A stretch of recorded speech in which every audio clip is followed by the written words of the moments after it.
네, 안녕하세요. 오랜만에 정치학개론 수업으로 돌아왔습니다.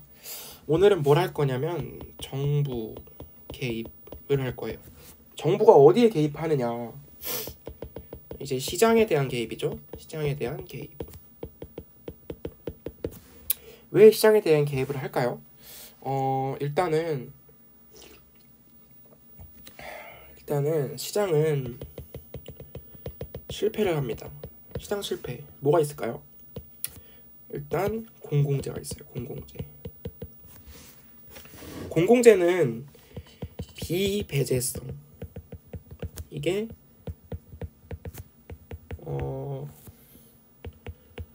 맞나?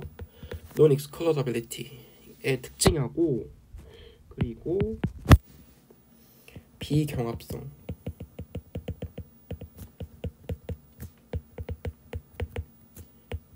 non-rivalry의 특징 가지고 있거든요. 그러니까 한마디로 배제성도 없고 경합성도 없다는 거예요. 그러니까 다른 거, 사적재, private good, 그리고 common resource, 흔한 자원, 그리고 natural monopoly, 이건 자연 상품이란 건데 자연 독점 뭐 이런 거거든요. 근데 얘네랑 다르게 비배제성과 비경합성을 가지고 있습니다. 일단은 표를 한번 그려볼까요? 경합성, 배제성, 경합성, 비경합성, 배제성, 그리고 비배제성. 여기에 들어가는 게 사적재거든요. 경합성도 있고 배제성도 있는 거. 그게 바로 사적재, private good. 그리고 경합성도 없고 배제성도 없는 거. 이거는 이제 공공재. 경합성은 있는데 배제성이 없는 거. 경합성과 비배제성. 경합성은 여러분, 경합성은요,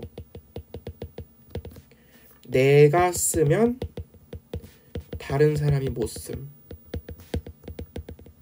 배제성은 돈을 내야만 쓸 수 있음. 그러면 경합성은 있는데 배제성은 없는 거. 그러니까 돈을 안 내도 되긴 하는데 내가 쓰면 다른 사람이 못 쓰는 거. 뭐가 있을까요? 예를 들어서 마키는 무료로.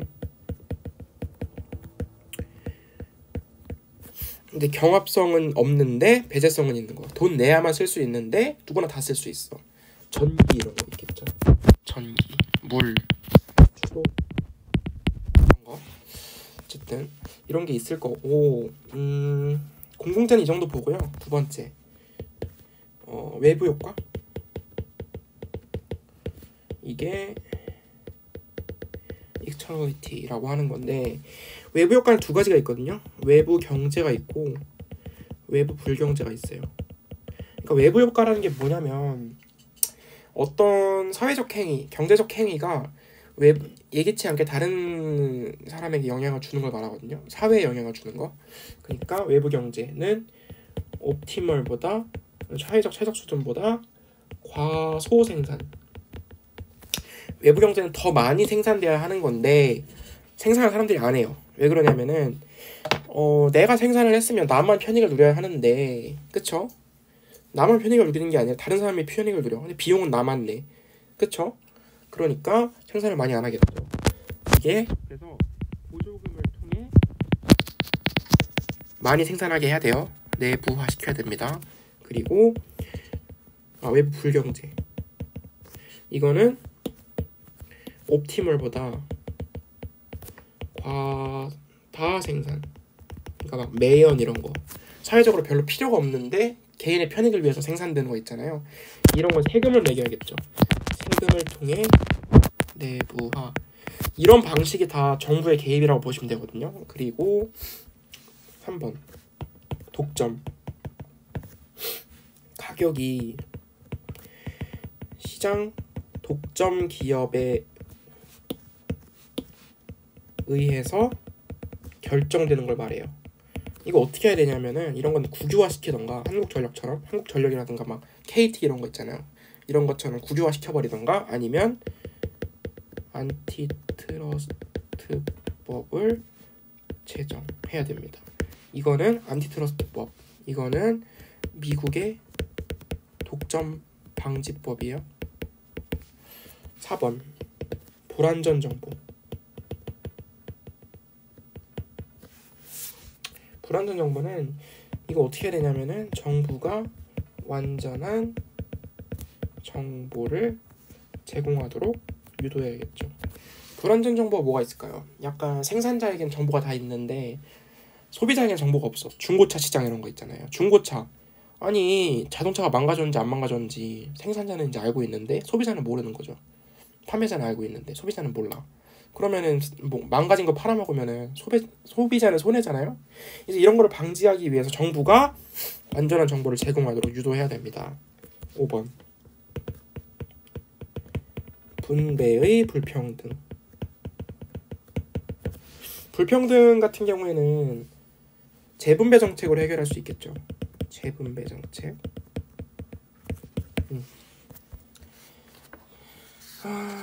그리고 정부 개입의 정당성. 정부 개입의 정당성. 어떻게 보면 3명이 있거든요. 3명의 주장하는 사람들이 있는데 첫 번째는 이제 자유주의자.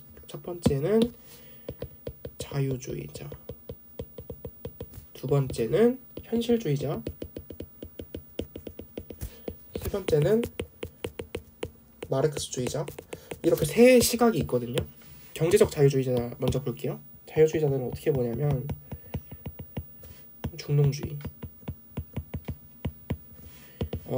아담 스미스 아시죠? 이런 사람들은 고전적 자유주의라고 해요. 고전적 자유주의. 이 사람들 정부 개입할 필요 없다고 봐요. 나중에 경제학 시간에서 좀 자세하게 다룰 건데 오늘은 이 정도만 아시고, 그리고 어떻게 됐냐? 자본주의가 발달하겠죠. 자본주의가 발달하고 시장 원리 작동하겠죠. 그리고 부르주아 계급 강화. 그리고 현실주의. 신자유주의. 신자유주의가 우리가 알고 있는 포스트 자유주의를 말하는 게 아니고요. 여기서는 수정자본주의를 포함합니다. 왜 그러냐면 케인즈 같은 사람들은요, 정부 개입을 하라라고 말한 게 아니고요. 정부 개입을 하되 최소한으로 하자. 그러니까 결국은 자유주의자거든요. 케인즈는 자유주의자. 근데 약간 수정적 자유주의. 그래가지고 최소 정부 개입을 강조합니다. 최소한의, 정말 조금만 하자. 최소한의 정부 개입 강조합니다. 그리고 현실주의자들은 중상주의. 이 사람들은 국내 시장 보호를 위해서 정부 개입이 필요하다고 봐요. 네. 이 정도로 넘어가고, 마르크스주의는 정부의 전면적인 국영화,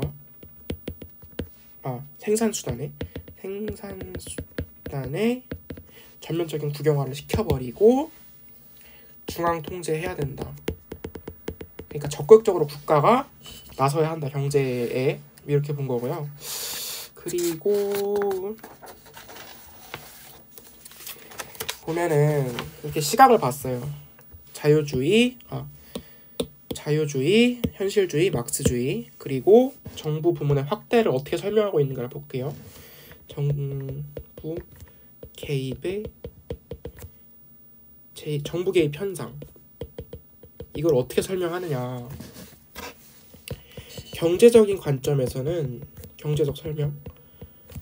전위 효과란 걸 들고 오거든요. 이게 뭐냐면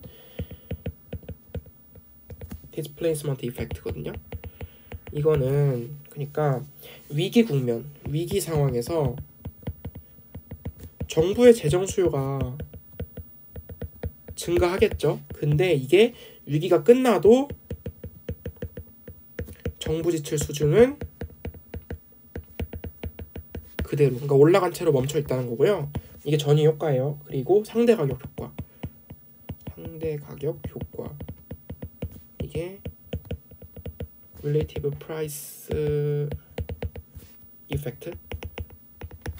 이거는 정부 서비스 비용이 민간 비용보다 많이 든다라고 하는, 높게 든다라고 하는 주장이고, 그리고 뭐 자본주의 체제를 위해서 필요하다라고 경제적으로 설명해요. 그리고 정치적인 설명, 이거는 이익 집단의 재분배 정책 요구, 그리고 좌파 정당이 그러니까 좌파 정당이 정권을 획득하면 아무래도 재정 수요가 늘 거고, 어떻게 보면 재정 공급이 늘 거고, 약간 정부 개입이 확대되겠죠. 이런 걸로 이런 차원에서 설명하고 있는 게 정치적인 설명이고요. 관료적 설명, 제도적 설명은 약간 관료제, 그래서 과다 예산 편성, 그리고 지역 이익을 추구, 이거는 이기성, 무지성, 이렇게 봅니다. 이 정도 정리하면 될 것 같고요. 다음 시간에는 정부의 제도, 대통령제와 의원내각제, 이 정도 보겠습니다. 네, 수고하셨습니다.